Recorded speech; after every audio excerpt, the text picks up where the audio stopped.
Thank you for having me. We can hug from the inside out. Okay. Yeah. Okay. Vibrationally.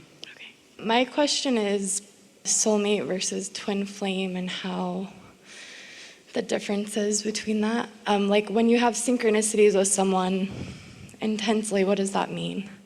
Well, people want to romanticize alignment. And that really is what it is. In other words, you all come in clusters. Your relationship to your own family is a very strong vibrational connection.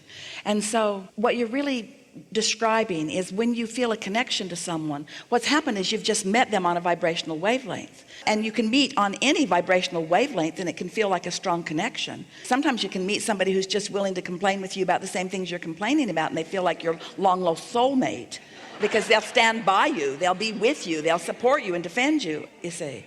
And so the best way to know that you've connected with someone who is really your non-physical counterpart is for you to hang around in that high, good feeling vibration for plenty of time so that you can tell when you've taken a dip. Because until you know whether or not you've taken a dip, you won't know how to recognize someone else. Because as we were saying earlier, when you connect with something, there is momentum even in the connection. When you're offering a vibration and someone else who's offering the same vibration is brought together by law of attraction, there is always a spark that feels like interest, you see. And so that's why you're wanting to differentiate between twin flame and soulmate. And to all of those things, we want to say all of you are soulmates to every one of you. In other words, that's the way you feel from your non-physical energy vantage point. Every single one of you has the potential of enormous harmony with every other being who is present in this time-space reality. But of course, as you've lived life, you've put into your vortex other preferences besides